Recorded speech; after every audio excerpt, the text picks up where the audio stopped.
শুরু হয়েছে ঢাকা থেকে খুলনা ও বেনাপোল রুটে নতুন 2 জোড়া আন্তনগর ট্রেনের চলাচল। এর মধ্য দিয়ে পদ্মা সেতু হয়ে ঢাকা খুলনা বেনাপোল রুটে ট্রেন চলাচলের দ্বার উন্মোচিত হলো। নতুন ট্রেন দুটির মধ্যে জাহানাবাদ এক্সপ্রেস ঢাকা খুলনা ও রূপসী বাংলা এক্সপ্রেস ঢাকা বেনাপোল রুটে চলাচল করবে। রেলপথ উপদেষ্টা ফজলুল কবির খান এবং ঢাকায় নিযুক্ত চীনের রাষ্ট্রদূত কমলাপুর রেল স্টেশনে এই ট্রেন সার্ভিসের উদ্বোধন করেন। রিপোর্ট করছেন ফাহাদ মোহাম্মদ।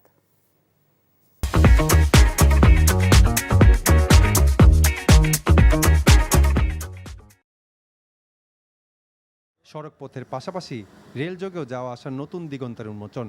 মাত্র 4.5 ঘন্টায় পদ্মা সেতু হয়ে 172 কিলোমিটার রাস্তা পাড়ি দিয়ে খুলনা ঢাকা যাওয়া আসার সহজ মাধ্যম এখন জাহানাবাদ এক্সপ্রেস।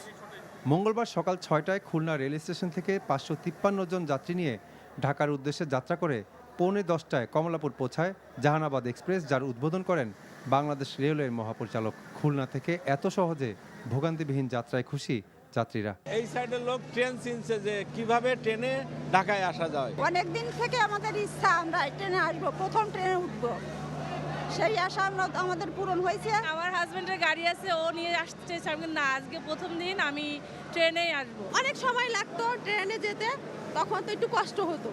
এখন খুব ভালো লাগতেছে যে 2.5 ঘন্টায় আমরা যশোরে যেতে পারতেছি। একই ট্রেন রূপসী বাংলা নামে কমলাপুর রেল স্টেশন থেকে রওনা হয় বেনাপোলের উদ্দেশ্যে।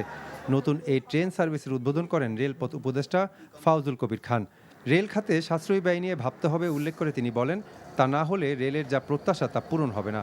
অপরিকল্পিত ব্যয় রেলের সব সমস্যার মূল বলেও জানান রেল উপদেষ্টা। আমরা যত্রতত্র স্টেশন স্থাপন করেছি, যত্রতত্র রেল লাইনের বিস্তার করা হয়েছে, কিন্তু লোকোমোটিভ আছে কিনা, ক্যারেজ আছে কোচ আছে কিনা, এগুলোর জনবল আছে কিনা, এগুলোর ব্যবস্থা না করে এগুলো করা হয়েছে। চায়না রেলওয়ে গ্রুপ লিমিটেডের তত্ত্বাবধানে এই প্রকল্প বাস্তবায়িত হয়। অনুষ্ঠানে বাংলাদেশে নিযুক্ত চীনা রাষ্ট্রদূত বলেন, বাংলাদেশের উন্নয়নে সব সময় সহযোগিতা অব্যাহত রাখবে চীন। China is committed to continue its utmost support for Bangladesh development and deepening cooperation in structural projects, including railways. We are ready to actively consider all project proposals officially submitted by the Bangladesh government. কম সময়ে দূরের পথে স্বস্তির যাত্রায় উচ্ছ্বসিত সাধারণ যাত্রীরা।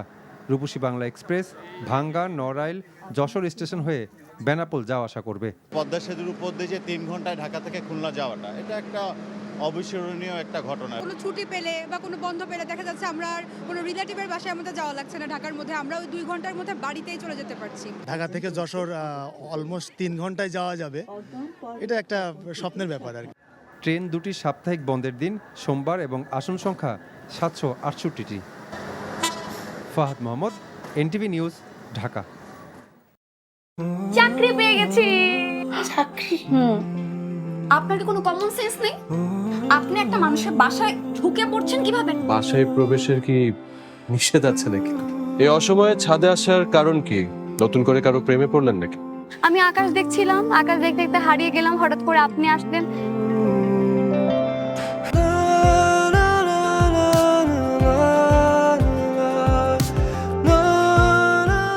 তুমি এখানে কেন? আমার অনুমতি নিয়ে এখানে আসা উচিত ছিল তোমার। মা, এই ছবিটা কার? আমার ম্যাডাম এই ছবিটা দেখে প্রতিদিন কাঁদে কেন মা? এই মেয়েটা কি সব কথা বলছে? মারিয়া, তোমার কি হয়েছে? আজ এত বছর পর কি শাস্তি দিব আপনাকে বলেন তো?